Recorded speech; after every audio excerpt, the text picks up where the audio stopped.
যে বিএনপির ক্লিয়ার বলে দেওয়া উচিত এবং অন্যান্য রাজনৈতিক সংগঠনের যে তোমরা যদি সংস্কার চাও, হ্যাঁ, তাহলে সংস্কারের ম্যানিফেস্টো নিয়ে একটা সুষ্ঠু নির্বাচন তোমরাই করো, করে তোমরা আসো, দেখো পাবলিক তোমাদেরকে কয়টা ভোট দেয়।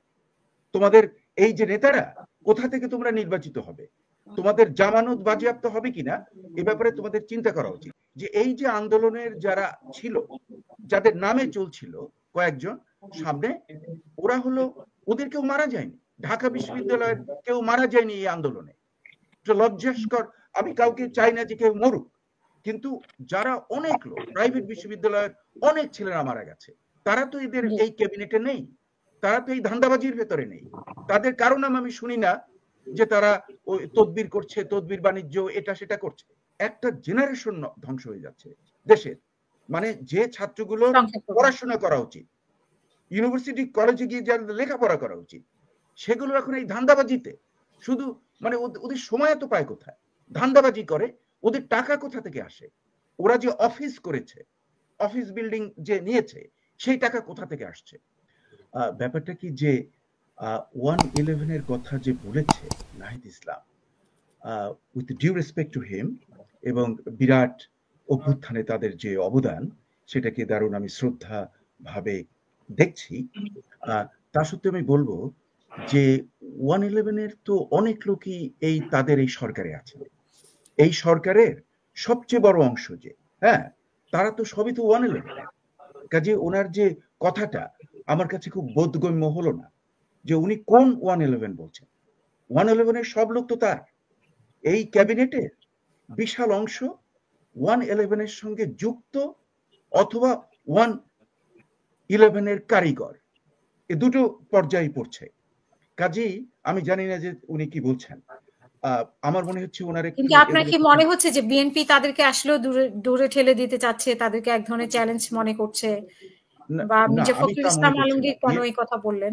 না না, বিএনপি এটা আমার যতটুকু, আমি বিএনপির কোনো লোক নই, কোনো সদস্য নই, কিন্তু বিএনপির আমি যত স্টেটমেন্ট গুলো দেখেছি এবং যতগুলো তাদের কথা শুনেছি, তাতে তারা এই ছাত্রদেরকে, এই যে ছাত্র, আমরা ছাত্র বলছি, ব্ল্যাঙ্কেট একটা টার্ম দিচ্ছি, কিন্তু এটা ছাত্রদের একটা কতিপয় অংশ। ছাত্রদের আমি যদি ধরি 100% এর মধ্যে আমি যদি ভাগ করি, এই যে বর্তমানের যারা সরকারে রয়েছে এবং তার বাইরে যারা দল করতে চাচ্ছে, তাদের সংখ্যা 10%-এরও নিচে হওয়ার সম্ভাবনা রয়েছে। অন দ্য আদার হ্যান্ড, যে মানে বিএনপির যে সহযোগী, মানে যেটা ওদের ছাত্র সংগঠন, তারা ওর চেয়ে কমপক্ষে 4 গুণ বেশি হবে, অথবা 5 গুণ, অথবা তার চেয়েও বেশি। হয়তো ওরা 5%, এরা হয়তো প্রায় 100, মানে 50%, 10 টাইমস। কাজেই এগুলো একদম বাতুলতা, এগুলো ফালতু কথাবার্তা। এতে বিএনপির আমার মনে হয় কোনো ভয়ের কারণ নেই, এই এদের সংগঠন। ইনফ্যাক্ট আমি মনে করি যে বিএনপির ক্লিয়ার বলে দেওয়া উচিত এবং অন্যান্য রাজনৈতিক সংগঠনের যে তোমরা যদি সংস্কার চাও, হ্যাঁ, তাহলে সংস্কারের ম্যানিফেস্টো নিয়ে একটা সুষ্ঠু নির্বাচন তোমরাই করো, করে তোমরা আসো, দেখো পাবলিক তোমাদেরকে কয়টা ভোট দেয়। তোমাদের এই যে নেতারা কোথা থেকে তোমরা নির্বাচিত হবে, তোমাদের জামানত বাজেয়াপ্ত হবে কিনা এ ব্যাপারে তোমাদের চিন্তা করা উচিত। আরো একটা ব্যাপার, যে বিএনপির যেটা কনসার্ন, সেটা হলো কিংস পার্টি।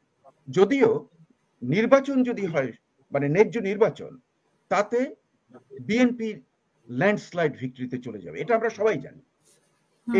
এটার জন্য বিএনপি হতে হবে না, এটা বাইরে থেকে আমরা জানি। কাজেই দি পয়েন্ট ইজ দ্যাট, যে ভোটকে এত ভয় কেন? ভোটকে তো হাসিনা গভর্নমেন্ট, ফ্যাসিবাদী সরকার ভোটকে একদম জঘন্য পর্যায়ে নিয়ে গিয়েছিল। হ্যাঁ, ভোট সে করতে দেয়নি। আর তোমরা একই কাজ করছো। তোমরা সংস্কারের নামে তোমাদের টেনিউরকে 10 ইয়ার্স বাড়াতে চাচ্ছ। সংস্কার তো একটা বহমান প্রসেস, এটা চলমান প্রসেস।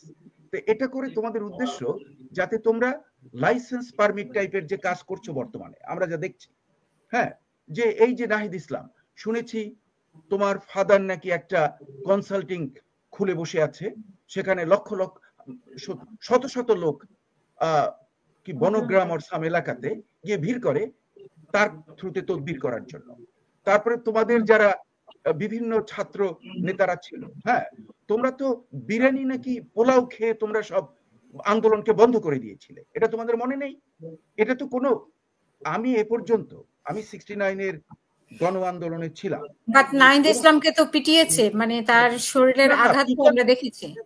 এই পিটানেই যদি ভয় পেয়ে যদি সই দিয়ে দেয় যে আন্দোলন শেষ, হ্যাঁ, পিটানকে ভয় পেয়ে তাহলে জীবনকে করে যে এই যে আবু সাইদেরা জীবন দিল, তার অর্থটা হলো কি?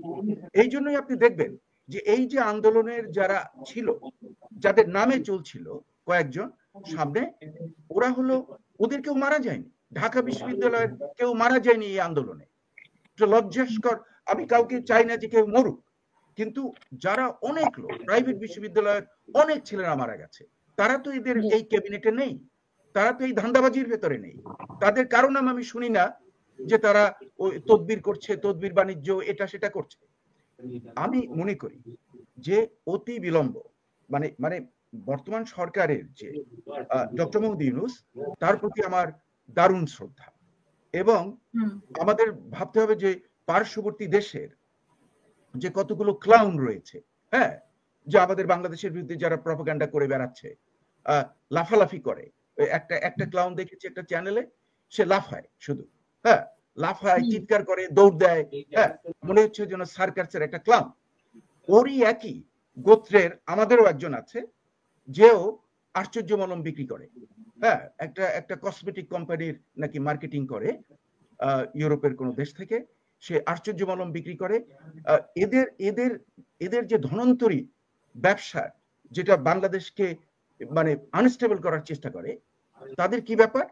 তারা যদি ভাবে যে কালাজ্বরের অসুস্থ রোগীকে মানে আটার ক্যাপসুল দিয়ে আপনি তার চিকিৎসা করবেন, হ্যাঁ, তাতে তো চলবে না।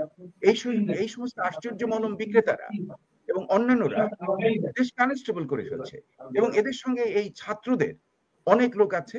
যেমন ধরুন ওদের শব্দ চয়নটা দেখুন, বন্দোবস্ত, বন্দোবস্ত, চিরস্থায়ী বন্দোবস্ত নামে আমরা একটা শুনেছিলাম ইংরেজদের, হ্যাঁ, বন্দোবস্ত শব্দ ব্যবহার করে।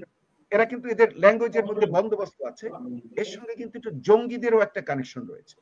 কাজে আমি মনে করি যে ওদের যে বক্তব্য, এটা অ্যাবসলিউটলি ভুয়া।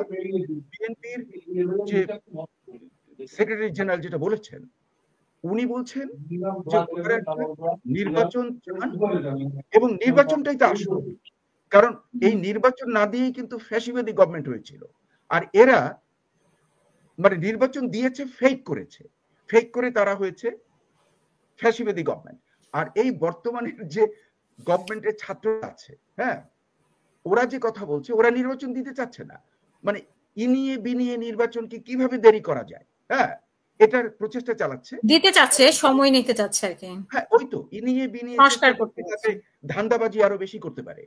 একটা জেনারেশন ধ্বংস হয়ে যাচ্ছে দেশের, মানে যে ছাত্রগুলো পড়াশোনা করা উচিত, ইউনিভার্সিটি কলেজে গিয়ে যাদের লেখাপড়া করা উচিত, সেগুলো এখন এই ধান্দাবাজিতে শুধু, মানে ওদের সময় তো পায় কোথায়? ধান্দাবাজি করে, ওদের টাকা কোথা থেকে আসে? ওরা যে অফিস করেছে, অফিস বিল্ডিং যে নিয়েছে, সেই টাকা কোথা থেকে আসছে? কে তাদেরকে দিচ্ছে? আর বাংলাদেশের যে ফ্যাসিবাদীদের যে দোসর, ওদের সঙ্গে ওরা তো গিয়ে করছে, আমি দেখছি বিভিন্ন, আমি জানি যে আমি নাম বলবো না, একটা বিরাট রিয়েল এস্টেট ডেভেলপার, ওর ওখানে তো ওদের সাংবাদিকদেরকে গিয়ে দেখি আড্ডা দিচ্ছে, ওদের সঙ্গে করছে। কাজেই যে পুরো ব্যবস্থাটাকে ডক্টর মোহাম্মদ ইউনূসের মতো একজন মানে দারুণ শ্রদ্ধেয় ব্যক্তি, যার মর্যাদা আমরা দেখছি ড্যাভোস সম্মেলনে, যে তার যে কত বড় মর্যাদা, আমি যুক্তরাষ্ট্রের নিউজে দেখছি যে ওনাকে হাইলাইট করা হয়, উনি যে ওখানে গেছেন, ওনাকে মানে উনি অসহায় হয়ে গেছেন, কারণ চারিদিকে যারা ঘিরে ধরে আছে, হ্যাঁ, এরা তো 111 এর লোকজন, এবং উনিও ছিলেন তার সঙ্গে কিছুটা জড়িত। আর এই ধান্দাবাজ ছাত্ররা, ওরা জানে না ওরা 111 বলে মির্জা ফখরুলকে করছে, অপবাদ দেওয়ার চেষ্টা করছে, যেটা অ্যাবসলিউটলি ভুয়া। তোদের যদি কোনো কিছু করার প্ল্যান থাকে, তোরা ম্যানিফেস্টো আকারে নির্বাচনে আস, ফেয়ার নির্বাচন দেখ না জনগণ কি চায়। না, ওরা বলছে যে জনগণ ওদেরকে নাকি একদম ব্ল্যাঙ্ক চেক দিয়ে দিয়েছে, যে চেক দিয়েছে সমর্থন করছে। এটা তো হাসিনাও বলেছে, এটা তো যে কোনো ফ্যাসিবাদী ডিক্টেটর একই কথা বলে। জনগণের কাছে না গিয়ে সবাই আমাকে সমর্থন করে। এই ধরনের ফালতু কথাবার্তা বাদ দিয়ে অচিরে নির্বাচন দিয়ে তাড়াতাড়ি সটকে পড়া ভালো। Back to the university and college, লেখাপড়ায় চলে যাও তোমরা।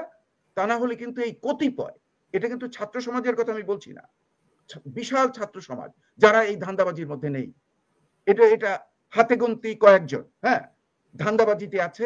চেহারাও কিন্তু অনেক চেঞ্জ হয়ে গেছে। আপনি দেখবেন একটা জেল্লা পড়ে গেছে, মানে ভালো খাওয়া দাওয়া করছে বর্তমানে, পোশাক পরিচ্ছদের মধ্যে একটা মানে বেশ জেল্লা দেখছি। এদের এই ধান্দাবাজদেরকে মানে পিটিয়ে ভাগিয়ে দিয়ে আমার মনে হয় যে অচিরে একটা নিরপেক্ষ সরকারের আন্ডারে নির্বাচন দিয়ে যে যা বলুক, যে যদি যে আওয়ামী লীগ, আমি আওয়ামী লীগের কথা বলবো, যে আওয়ামী লীগের যারা অন্যায় করেছে তাদেরকে প্রপার শাস্তি দাও দেশের আইন অনুযায়ী। কিন্তু আওয়ামী লীগকে নির্বাচন থেকে তুমি দূরে রাখবে কেন? Let them come to election, public will decide. জনগণই তো তার, তুমি যদি নির্বাচনটাকে ফেয়ার, শুধু তাই নয়, আমি আরো অ্যাড করব যে আপনি যদি আওয়ামী লীগকে ব্যান করতে চান তাহলে জামাতকেও তো ব্যান করতে হয়। কিন্তু সেটা কি ঠিক হবে? জামাত তো অনেক আগে একটা মানে তারা ভুল করেছিল, কিন্তু 52 ইয়ার্স চলে গেছে, তারা তো ওর মধ্যে নেই। এই নিউ জেনারেশন আছে জামাতরা, ওরা তো ওই স্বাধীনতা যুদ্ধের সঙ্গে জড়িত ছিল না। কাজেই কাউকে ব্যান করার দরকার নেই, একটা ন্যায্য নির্বাচন হোক এবং সেই ন্যায্য নির্বাচনে দেখা যাক কে কত পায়। ওদের যদি কোনো সংস্কার করার প্ল্যান থাকে সেটাকে ম্যানিফেস্টো আকারে জনগণের সামনে আনো যে তারা পছন্দ করে কিনা। সোজা ব্যাপার না, আমরা যেটা করব এটা জনগণ চাচ্ছে। আর এটা তো অন্য ডিক্টেটররাও বলছে, এটা তো হাসিনাও বলেছিল, এটা তো এরশাদও বলেছিল। মানে এই যে জিনিসটা আমার কাছে মানে বিস্ময় লাগে। যে আরো একটা আমি কথা বলবো, যে যেটা ফাইন্যান্সিয়াল স্টেটমেন্ট, মূলধনের যে মানে যেটা কাগজপত্র, সেটা কোথায়? তার তো কোনো হিসাব নাই। তোরা তাই বল, তোরা এই যে ছাত্ররা আছিস, তোরা যদি সত্যি অনেস্ট হয়ে থাকিস তাহলে তোরা বল যে সবাইকে যারা সরকারের সঙ্গে জড়িত সবাইকে ফাইন্যান্সিয়াল স্টেটমেন্ট দিতে হবে, কার কি সম্পদ রয়েছে, চুরিকে বন্ধ করা যায়। তোরা যদি চুরির সমর্থন করো, তোদের সংস্কারকে কে 2 পয়সার পাত্তা দেয়?